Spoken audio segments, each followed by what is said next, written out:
Lovers, jumpa lagi kita di Ngopi bareng Mas Ari dari Galeri Pusaka Indonesia.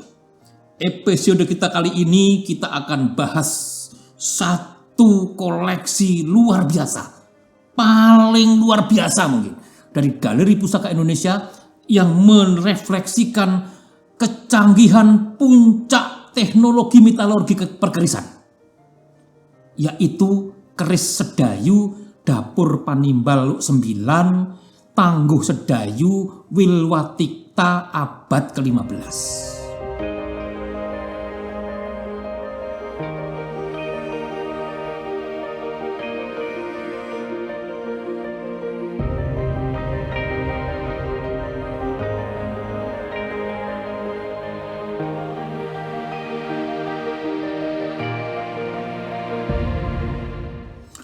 Mas Ari sangat bersemangat untuk menyampaikan babaran hari ini karena sejarah yang sangat spesial dan didampingi sebuah keris yang sangat spesial juga. Konten dari episode ini yang dari dulu Mas Ari ingin sekali babarkan, yang merupakan rangkuman deduksi terhadap sejarah yang terjadi di masa Wilwatikta abad 13 sampai dengan abad 15. Mas Ari mau menyampaikan satu teori yang merupakan pendapat dan analisa dari sebuah deduksi sejarah, poratop. Mungkin lebih tepat dikatakan sebagai suatu postulat. Tinggal Lavos saja yang menilai apakah ini bisa diterima oleh nalar dan daya analisa masing-masing. Ini merupakan rangkuman dari rangkaian 4 babaran dari Mas Ari sebelumnya. Pertama, mengenai misi Kertanegara menyatukan Dwipantara. 2, mengenai Amukti Palapa. Yang ketiga, mengenai tragedi Bubat. Yang keempat, mengenai penugasan Empu Supomandrangi ke Kadipaten Blambangan. Jadi perlu disinggung sedikit-sedikit dari babaran yang terdahulu. Tapi kalau mau lebih jelas, harus nonton dulu episode-episode sebelumnya di atas. Supaya lebih clear, lebih paham, dan kemudian lebih runtut mengikuti episode kita kali ini. Silakan.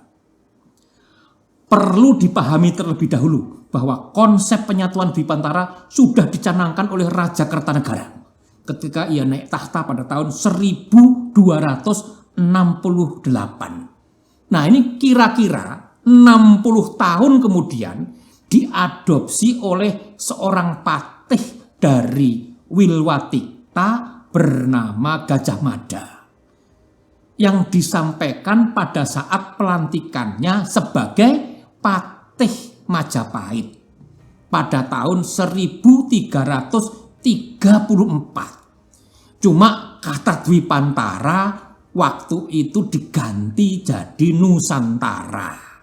Kayaknya Gajah Mada sudah paham hak kekayaan intelektual. Takut dikomplain dan dituntut karena menyangkut hak paten.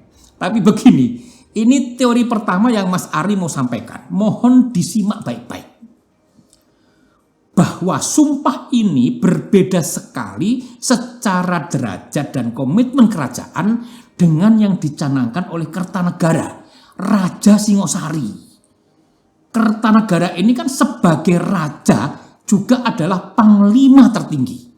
Sementara Gajah Mada kan waktu itu hanya seorang patih Majapahit yang baru dilantik. Majapahit adalah ibu kota kerajaan Wilwatikta. Belum jadi Mahapatih, apalagi seorang bangsawan kerajaan. Ini kan clear. Kalau disejajarkan hari ini, ya levelnya baru Pangdam, enggak sih? Mungkin malah Danrem, Kapolwil Tabes, Kota Majapahit, kan begitu.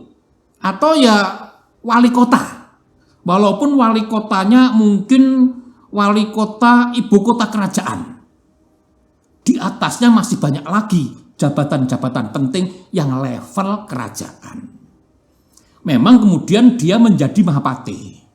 Tapi waktu bersumpah itu kan baru dilantik sumpahnya untuk menjadi patih. Majapahit, bukan Wilatikta.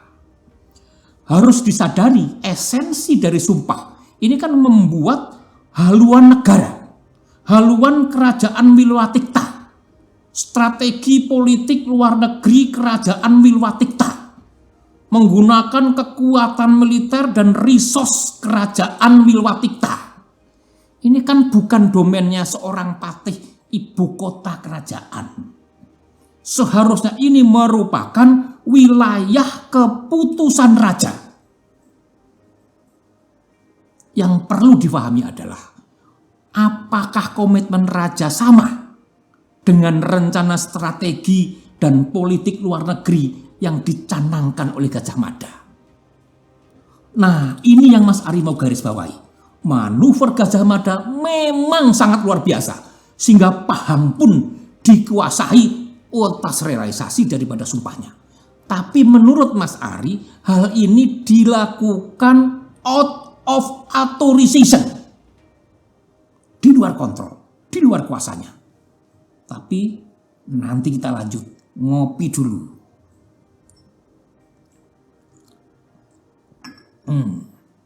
Semangat kan? Ini fakta sejarah yang harus diakui. Hal kedua di dalam teori atau postulat Mas Ari adalah ketika Raja Wilwatikta sudah digantikan oleh Hayam Wuruk. Nah, kita fast forward ke masa ketika Raja mau menikah dengan Dyah Pitaloka, putri Raja Sunda. Dyah Pitaloka ini kan merupakan putri yang sangat cantik.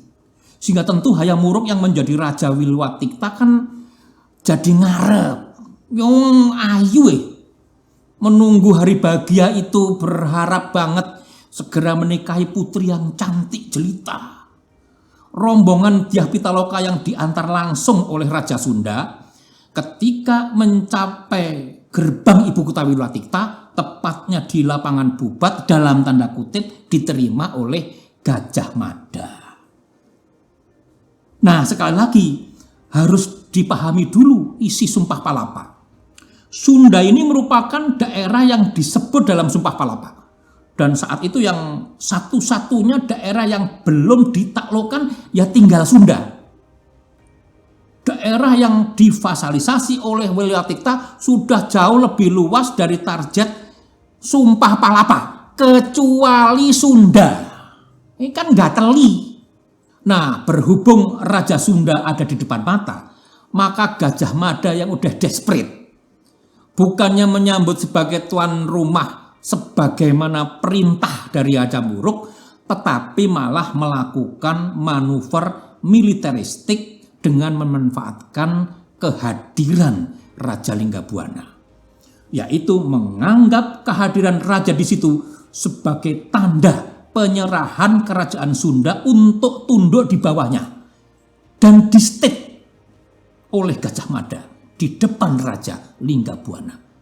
Yang pastinya kan Raja Sunda menolak. Wong yang datang kan cuma pengiring penganten, sudah pasti dengan itikat dan niat baik untuk menikahkan anaknya, dan pastinya tidak siap untuk gelar perang. Kemudian disampaikan statement Gajah Mada seperti itu, terjadilah perang, dibantai oleh Gajah Mada, termasuk menewaskan Dyah Pitaloka yang akhirnya bunuh diri. Tentu hal ini di luar keinginan Hayam Wuruk. Tidak mungkin Hayam Wuruk yang mempunyai skenario untuk menjebak Raja Linggabuana. Tetapi Gajah Mada memanfaatkan momentum secara salah. Lawang dia mau menikah dengan putri cantik Hayam Wuruk, ya pasti bukan otoritasnya Gajah Mada, bukan perintah raja. Ini betul-betul mengambil kesempatan dalam kesempitan. Ojo ditiru. Sudah dua ya teori yang Mas Ari sampaikan. Nah, sekarang postulat ketiga. Pasti saat itu Hayam Wuruk kecewa berat, frustasi. Gagal menikah dengan putri keraton kerajaan besar yang sangat cantik. Kan sudah berharap sekali. Pastinya kan sudah mimpi indah. Tahu-tahu dapat kabar ada tragedi, calonnya pun bunuh diri.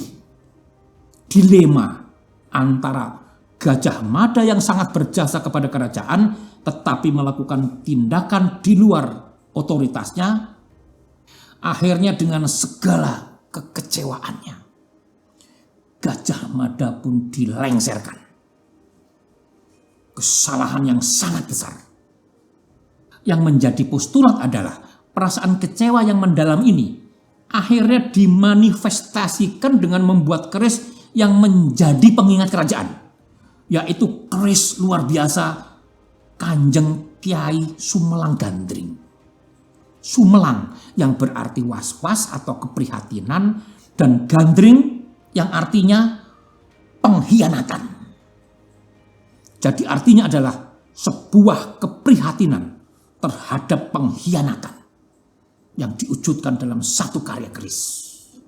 Sehingga keris ini merupakan pusaka penting untuk kamemoret, mengingatkan semua bangsawan kerajaan agar tidak pernah lupa kejadian ini. Jangan sampai terulang lagi tindakan pengkhianatan terhadap raja, apapun alasannya. Keris ini selanjutnya disimpan di dalam gedung pusaka keraton. Dan ketika masa Brawijaya menjadi raja, keris ini hilang. Dicuri seorang raja Adipati Blambangan. Raja yang balelok. Kemungkinan besar memang ingin gawe wirang. Ingin membuat aib kerajaan. Secara telak berhasil. Sehingga secara diam-diam harus dikembalikan. Postulat keempat Mas Ari adalah penugasan ahli telik sandi yang bernama Supo Mandrangi untuk merebut kembali keris pusaka kerajaan tersebut. Di dalam penyamarannya ke Blambangan, Empu Supo Mandrangi berubah nama menjadi Empu Pitrang dan kemudian berhasil mengambil kembali keris tersebut. Kejadian detailnya ada dalam tayangan sebelumnya, silahkan diklik. Tapi banyak yang bilang ini disayembarakan. Ya pasti nggak mungkin. Mosok aib kerajaan yang orang banyak jangan sampai tahu kok terus malah woro-woro, kan aneh. Pengumuman sayembara sudah hilang keris dari gedung pusaka, orang mungkin. Ya aneh. Pasti ini penugasan intelijen. Datang ke Blambangannya juga menggunakan penyamaran. Ini selik sandi ya. Begitulah cara kerjanya. Sekembalinya ke istana dengan membawa kembali keris Kanjeng Kyai Sumelang Gandring, Supo Mandrangi diberikan hadiah sebuah areal tanah perdikan seluas 20 hektar di Sedayu, dan kemudian ia diberi gelar Pangeran Sedayu. Top, keren kan? Sejarah Nusantara, runtutan sejarahnya keren. Mas Arilah yang kemudian meruntutkan itu. Sejarah kerajaan-kerajaan Nusantara itu memang keren-keren.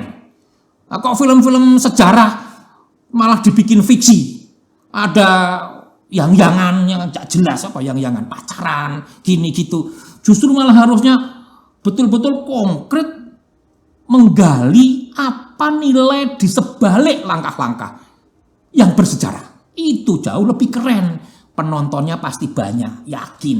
Nanti kita bikin film itu. Supo Mandrangi sangat terkenal sebagai ahli pembuat keris. Dan pada masa menjadi Pangeran Sedayu merupakan puncak dari mahakarya Tosan Aji Nusantara. Satu pengetahuan perkerisan yang Mas Ari juga mau luruskan dalam hal ini adalah mengenai jumlah lipatan pada bilah keris. Ada yang bilang 1000 lipatan, 2000 lipatan, itu semua salah kaprah. Ini jangan diteruskan, pernyataan salah kayak gitu. Lipatan pada bilah tidak mungkin sebanyak itu, sampai ribu-ribu. Nah, begini yang benar. Biar paham yang Mas Ari maksud. Yang benar bukan lipatan, tetapi adalah jumlah lapisan. Lapisan berjumlah spesifik berlaku seperti bilangan biner.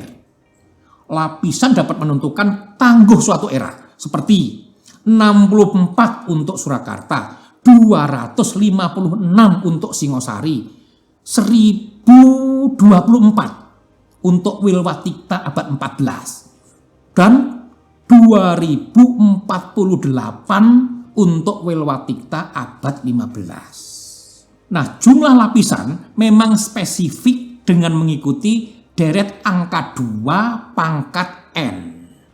N sebagai jumlah melipatnya. Jadi begini, besi dilipat sekali kan menjadi 2 lapis. Dilipat 2 kali kan menjadi 4 lapis. 3 kali jadi 8. 4 kan jadi 16. Nah, untuk mendapatkan jumlah lapisan 2048 pada era Wilwatikta, perlu dilakukan lipatan 11 kali. Seperti rumus di atas. 2 pangkat 11 kan sama dengan 2048. Ini kan matematika SD ini. Kalau gak percaya, yo pencet kalkulatornya. Pangkat-pangkat yang harus ketemu. Jadi gampang itu. Jadi lapisan sampai 2048 ini melipatnya cukup 11 kali. Paham ya? Jadi dipahaminya itu gak sulit sebenarnya. 11 lipatan jadi 2048 lapisan. Semoga gak ada lagi yang salah ngerti, salah nyebut. Tapi memang untuk mencapai lipatan sebanyak 11 kali pun, ini dibutuhkan pressure tempa yang lebih kuat, lebih dahsyat, dan temperatur api yang lebih tinggi lagi. Ini high tech. Kalau melihat dari runtutan-runtutan tangguh tadi, maka ada perkembangan teknologi pada setiap tangguh yang direfleksikan dengan teknologi penempaan. Ini bukan pengetahuan sembarangan. Pengetahuan metalurgi asli Nusantara yang harus dipertahankan, harus dilestarikan, dan dicari tahu. Ini urusan blast furnace yang sangat high-tech. Mbok ya ada yang kurius, kepengen cari tahu. Yang membuat istimewa dari keris yang menjadi Tangguh Sedayu, walaupun sebenarnya merupakan bagian dan satu era dengan Wilwatikta, adalah jumlah lapisannya yang mencapai 4096. Jadi lipatannya dilakukan 12 kali. Wejan.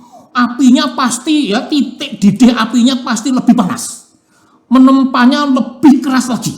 Sehingga karbon yang dimiliki metal pada bilah banyak yang hilang. Karena harus ditempa lebih banyak lagi. Membuat keris ini menjadi sangat kuat, tahan karat. Karena elemen karbon yang bisa teroksidasi hampir tidak ada. Jadi keris pada Tangguh Sedayu pasti bilahnya ringan, keras, dan selalu berminyak. Wet look. Dan pamor yang diselipkan pada lipatan pun muncul berbeda. Sama sekali dengan keris tangguh lain.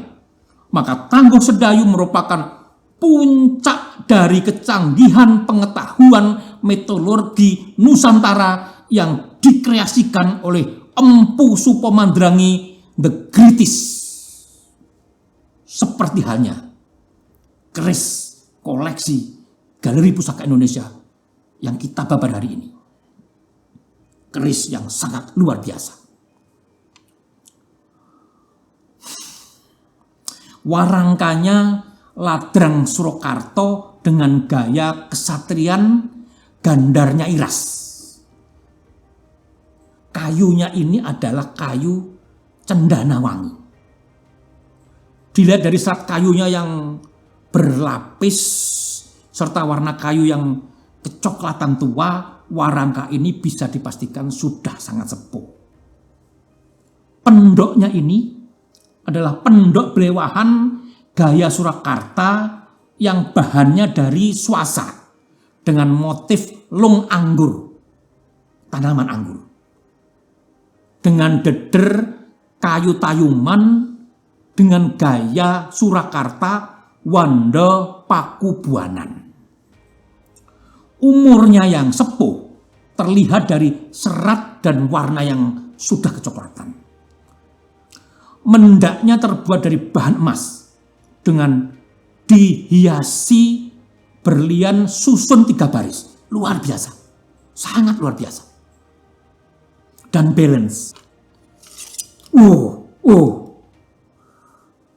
Inilah refleksi puncak kecanggihan teknologi metalurgi. Keris ini bertangguh sedayu, dapat dilihat dari bentuk looknya yang luwes, indah, simetris, dan luwes. Modelnya ramping, besinya matang tempakan, sehingga pori-pori besinya menimbulkan kesan wet look atau basah. Terlihat licin dan mulus. Bahannya dari besi hurap yang memperlihatkan ciri-ciri yang spesifik pada keris ini, yaitu besi yang berwarna hitam kehijauan dengan serat besi yang nampak jelas berbintik-bintik putih seolah mengambang memenuhi seluruh bilah. Nah, bobotnya ini, keris ini ringan, balance antara deder dan bilahnya, dipegang sangat nyaman. Teknik tempa besi, gara bentuk, bahan bilah, serta kinatah emas bermotif lunglungan dengan cempaka 5 wedana membuat keris ini secara overall menjadi mempesona dan sangat luwes.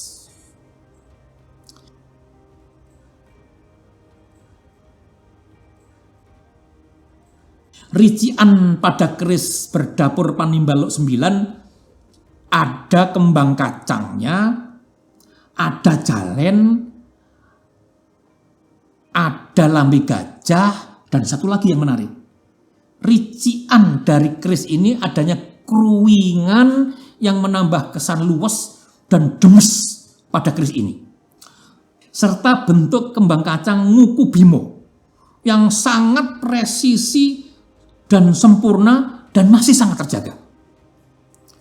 Sesuai dengan artinya, dapur keris Panimbal bertujuan agar pemilik keris ini selalu terpanggil untuk melaksanakan tugas-tugas suci, tugas-tugas penting, tugas-tugas yang berpengaruh kepada keseluruhan lingkungannya, keseluruhan masyarakatnya, dan bermanfaat untuk nama baik, kehormatan, dan rezeki bagi pemilik keris ini di dalam kesuksesan melaksanakan tugas-tugas pentingnya. Sehingga keris ini memang sangat cocok sebagai ageman tokoh-tokoh penting di lingkungan. Di dalam dunia perkerisan, keris berdapur Panimbal juga dipercaya akan memanggil pusaka-pusaka keris lainnya yang akan bermanfaat bagi pemiliknya. Pamor kelengan besi hurap mempunyai filosofi hati yang bersih bagi pemiliknya, yang selalu menghasilkan pemikiran yang bersih dan bening di dalam melaksanakan tugas-tugas pentingnya. Dengan hati yang ikhlas, tulus, dan sabar, sehingga tugasnya akan selesai dan menghasilkan sebagaimana yang diharapkan. Keris karya Empu Supo Mandrangi sebagai Pangeran Sedayu diakui sebagai salah satu mahakarya indah dari peradaban keris sejak abad 15 sampai saat ini. Dan inilah yang harus menjadi benchmark perkerisan untuk tangguh-tangguh sesudahnya. Galeri kita masih punya ratusan pusaka Indonesia lainnya. Untuk itu Lafaz langsung subscribe channel ini dan nyalain loncengnya, kluntang-kluntung, biar nggak ketinggalan ngopi bareng Mas Ari. Lafaz boleh komentar di bawah kalau ada kritik dan saran terkait pusaka yang kita bahas di episode kali ini. Dan untuk yang mengikuti Galeri Pusaka Indonesia di tengah-tengah, silahkan ketik di YouTube Galeri Pusaka Indonesia. Nah, akan muncul semua episode-episode kita sebelumnya. Sehingga termasuk babaran episode kali ini, dilihat dulu episode-episode yang terkait. Atau Lafaz mau request pusaka apa lagi yang mau dibahas oleh Mas Ari, atau malah ingin berjodoh dengan pusaka koleksi Galeri Pusaka Indonesia, silahkan hubungi WA di bawah ini. Jangan mengaku pecinta pusaka kalau belum ngopi bareng Mas Ari. Saya bukan